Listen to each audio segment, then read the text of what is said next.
Welcome to this episode of Kennedy Saves the World. SOTU, Brute? That's right. Tonight, it is the State of the Union. It could be President Biden's final State of the Union address. And unfortunately, he's going to have to try and convince the American people that he's sharper than a beach ball, which at this point is going to be a very difficult task. His poll numbers have always kind of hovered in the mid to low 40s, but they have dropped even more in recent weeks in a number of polls. Not only do people have issues with his age and his mental decline, and we see every president age. That is nothing new, and it's certainly nothing unique to President Biden. It's a tough job. It should be a tough job. That means the person who fills that position has to be up to the job.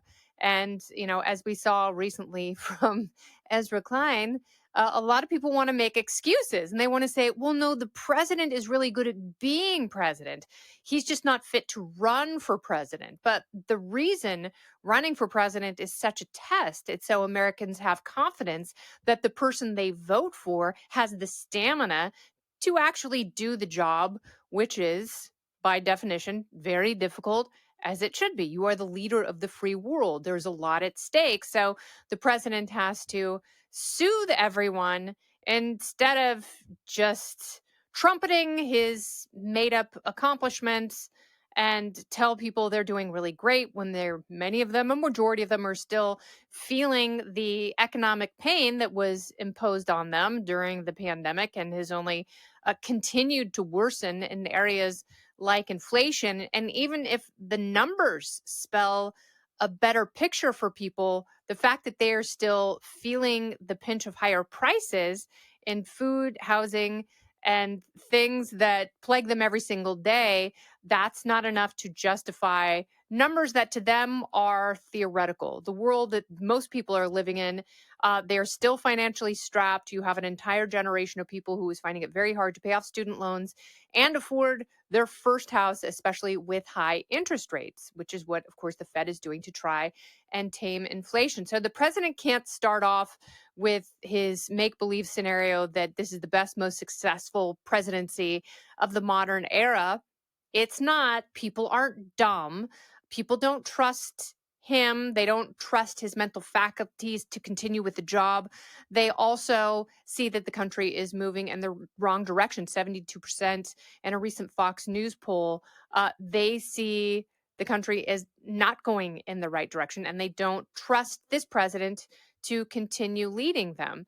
So he has to start by trying to convince people that he's not old, he's not forgetful, he's not in decline, he is in charge of his faculties, which there are always State of the Union drinking games. But this year, it's particularly deadly because if he says, God save the Queen man, or come on man, or mumbles, or talks about talking to dead people, or wanders around, if he sort of stutters a made-up word as a placeholder, even though he supposedly will have practiced this for many, many days in a row, you're supposed to take a shot if any or all of those things happen. I will be doing that for the Daily Mail. So I will be watching the State of the Union. I will be playing several State of the Union drinking card bingo games at once, and I will be writing at the same time. So tomorrow morning,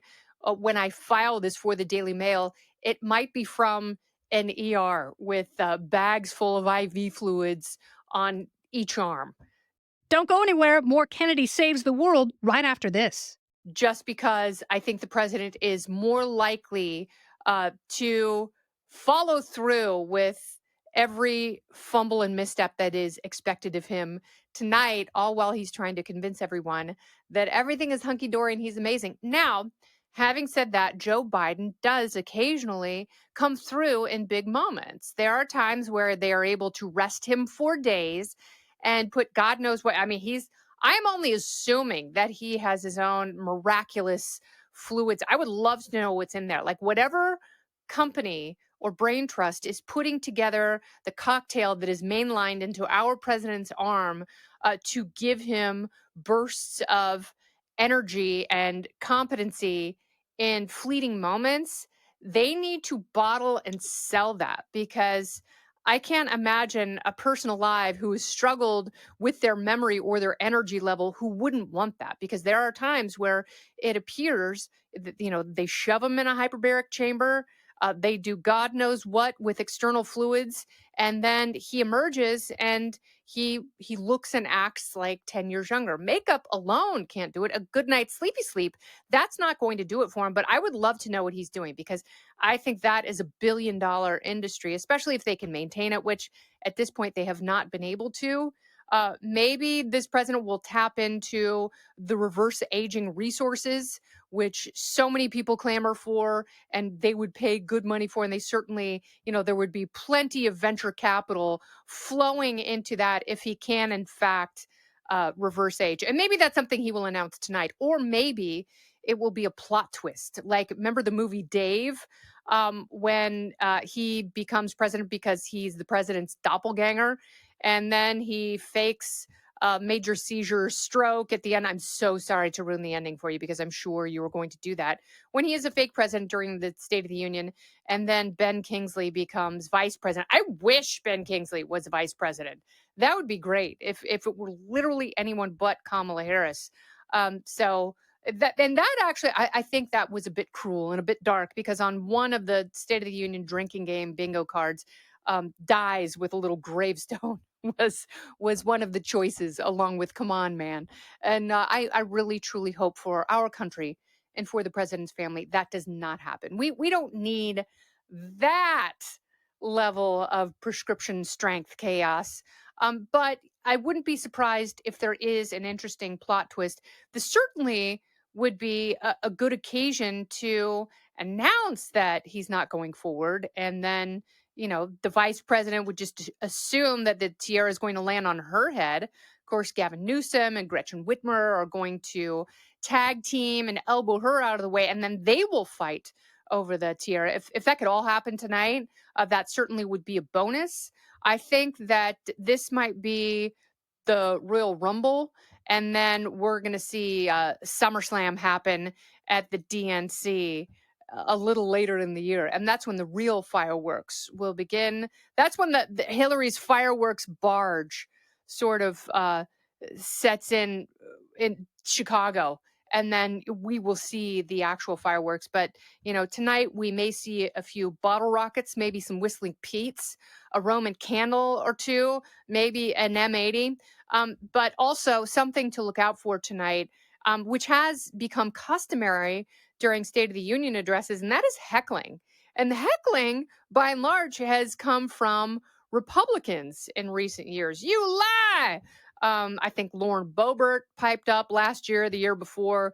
I think she's going to take a powder on this one. She's having a little bit of a tougher time after groping her man friend's privates during the musical she attended in her home state. But I do think he's going to get heckled, not only from Republicans, because, Marjorie Taylor Greene cannot be the only loud attention whore in the GOP caucus. They have to have some newcomers tonight, hungry for the spotlight, but also you're going to see those anti-Israel protesters. They will somehow find their way into the State of the Union. And I don't know that Joe Biden will be his own designated survivor. But he that could give him fits and starts if he gets heckled from both sides. Which, if there ever were a night for that to happen, remember Code Pink? They would always make their way into these gatherings. I wouldn't be at all surprised if some anti-Israel from the river to the sea people, if they leave the Harvard campus and maybe get on a stinky bus and make their way to the nation's capital to protest the president's State of the Union. That should be interesting in and of itself. So expect the president to take it from both sides. I love to be taken in an emotional direction on the State of the Union. I am a sucker for these big emotional speeches. And if you introduce me to people with fascinating life stories who've overcome adversity, I will cry, especially if, I'm downing several shots of tequila and God knows what else. If I'm making a graveyard of shots playing those drinking games, whoo, God, I feel like I have to go home and run some 100-meter bursts just in order to get a little bit of health in me before tonight, because it really could be very physically draining.